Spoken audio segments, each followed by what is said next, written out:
আজকে আমি যদি পুরো সত্যিটা বলি তাহলে উকিল দিদির পেটের ভাত নিয়ে টানাটানি করবে। বাবা বলে কারো পেটের ভাত মারতে নেই। তাই আজ আমি পুরোপুরি সত্যি কথাটা বলতে পারলাম না, কারণ নোলক কাউকে ভাতে মারতে পারবে না। কি? টেবিলের নিচ থেকে চিঠি? কিন্তু সেটা কি করে সম্ভব? চৈতি, বুড়ি আজকে ঝাড় দেয়নি? বুড়ি পিসির ঝাড়? হ্যাঁ, সকালবেলায় বুড়ি ঝাড় দিয়েছে কিনা এটা বলতেও ভাবতে হচ্ছে। না না, বুড়ি পিসির ঝাড় না পিসুমনি, আমি বলছি কি নোলক চিঠিটা পেয়েছে, কিন্তু কিভাবে পেয়েছে এটা কিন্তু খুব রেলেভেন্ট নয়। অরিন্দম, বাড়ির ড্রয়িং রুমটাকে সবসময় কোর্ট রুম ভাবিস না। আমি এমনি জিজ্ঞেস করেছি, কোনো কারণ ছাড়াই। মনে মনে পড়েছে, বুড়ি পিসি সকালে ঝাড় দিয়েছে আজকে, আমি নিজে দেখেছি। হ্যাঁ হ্যাঁ। তাহলে চিঠিটা ওর মানে বুড়ির চোখে পড়লো না কেন? অদ্ভুত টাফার ছেলে তো একটা। এই ছেলেটা নাকি আমাকে ইমপ্রেস করবে, বুঝতেই পারছে না কি করছে এখন। That's an important question. That's an important question. হ্যাঁ, মানে হয়তো কোনো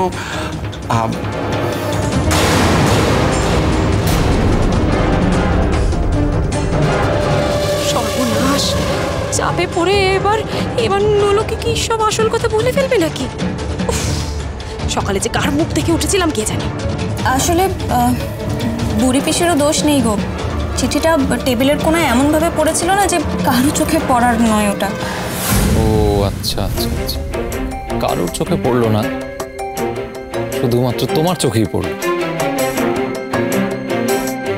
অগ্নি, এটা কিন্তু ক্রস করার খুব রাইট প্রসেস হচ্ছে না। এটা জাস্ট একটা ইনসিডেন্ট। মানে এক্ষেত্রে আমাদের ধরে নিতে হবে যে ইট মে হ্যাপেন, এটা হয়ে গেছে। সে তো বুঝতেই পারছি বর্দা ভাই। আসলে হয়তো আমার কোচের থেকে পড়ে গিয়ে হয়ে থাকবে, তারপর হয়তো হাওয়ায় উড়ে গিয়ে ওই কোনায় চলে গেছে। বাহ, আমার ভাবতে খুব ভালো লাগছে। আমি ব্যাপারটা পুরোটা ভিজুয়ালাইজ করতে পারছি যে চিঠিটা হাওয়ায় হাওয়ায় উঠছে। আচ্ছা, কাল যে তুমি ব্লেম করে গেলে যে রোহিণীর কাছেই চিঠিটা রয়েছে, রোহিণীর ব্যাগেই চিঠিটা রয়েছে, রোহিণী চিঠিটা সরিয়ে দিয়েছে, তার মানে দ্যাট ইজ অ্যান অ্যাবসলিউট লাই। হ্যাঁ না মানে তখন ব্যাপারটা এমন কি। নোলক, ওভার স্মার্ট সাজার চেষ্টা করো। পিসুমশাই যেটা জিজ্ঞেস করছেন ঠিক সেইটারই উত্তর দাও। কি বর্দা ভাই, তুই বল, আমি এবার ঠিকঠাকভাবে প্রসিড করছি তো? প্লিজ প্লিজ চুপ করো তোমরা। কি আরম্ভ করেছো? হ্যাঁ, তখন থেকে মেয়েটার সাথে এইভাবে কেন কথা বলছো? আর বর্দা ভাই, এটা তো কোর্টরুম নয়, বলো, এটা তো ড্রয়িং রুম, তাই না? বৌদি, না না না, এরম বলে তো হবে না। ওকে এই বিষয়টা ফেস করতেই হবে।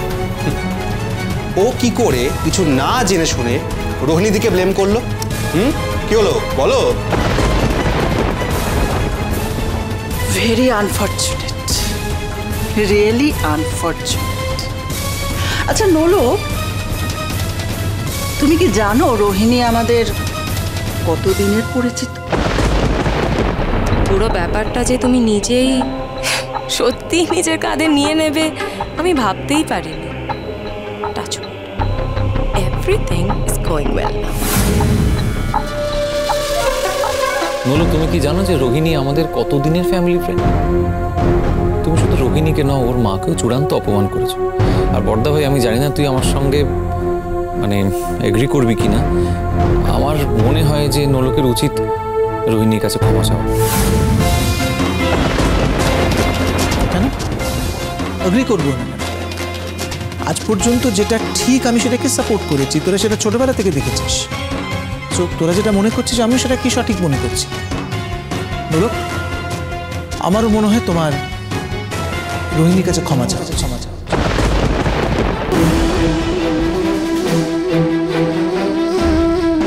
কি হলো, দাঁড়িয়ে আছো? যাও রোহিণীকে গিয়ে সরি বল।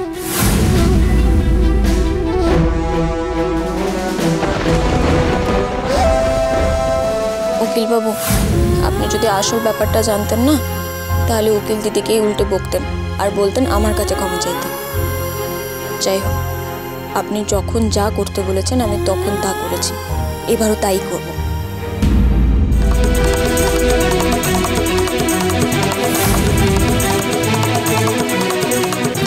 দাঁড়াও, এ আর থাক না, এসবের তো কোনো দরকার নেই।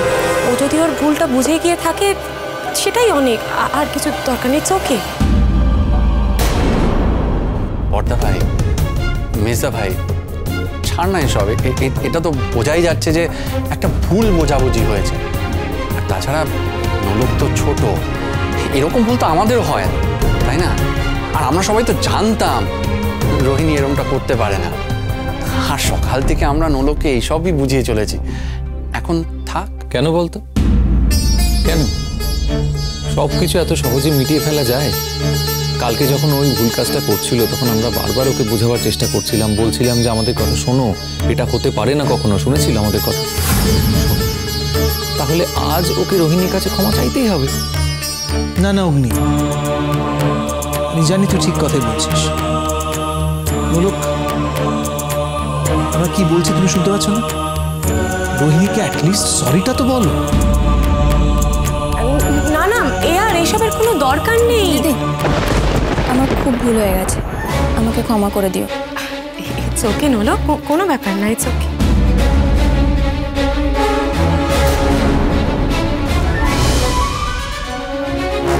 এইভাবে নয় নোলক, এইভাবে ক্ষমা চাইলে হবে না। রোহিণীর পা দুটো ধরে ভালো করে ক্ষমা চাই।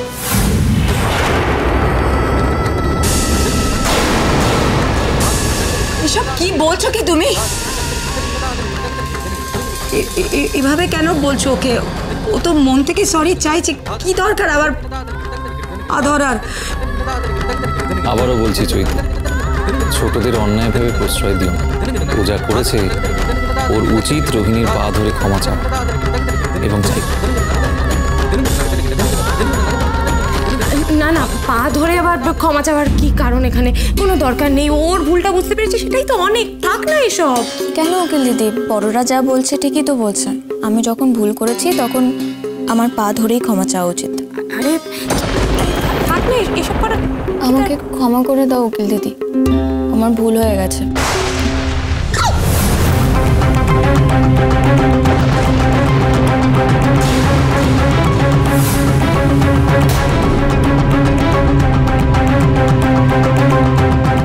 কি হলো? না না, কিছু হয়নি। ওই পায়ে কিছু একটা ফুটে গেছিল মনে হয়। এখন ঠিক আছে, নো ওয়ারিস। চিমটি কেন কাটলাম জানো উকিল দিদি? আমার বাবা বলে কাউকে কোনো কিছু মনে করিয়ে দেওয়ার জন্যে চিমটি কাটতে হয়। এরপরে দেখবে তুমি যখন কোনো অন্যায় করতে যাবে না, তখন তোমার এই চিমটিটাই মনে পড়বে। আর উকিল দিদি, তুমি যদি সত্যি সত্যি আমার চিঠিটা না লুকিয়ে রাখতে, তাহলে আমি তোমার পায়ে মাথা ঠুকে ক্ষমা চাইতাম।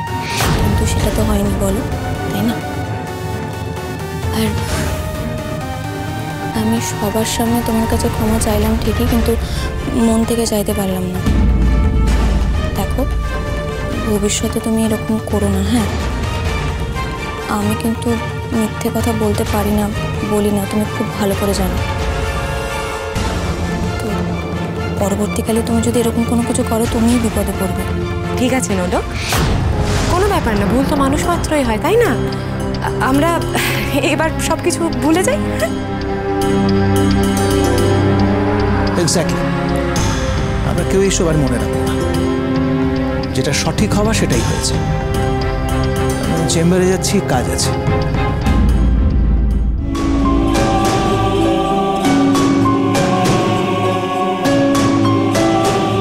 তুমি ঠিক বলেছো নোলক, এই চিমটির কথা আমি সারা জীবন মনে রাখব। যত বেশি যন্ত্রণা আমার হবে, তার 1000 গুণ যন্ত্রণা তোমাকে আমি ফিরিয়ে দেব।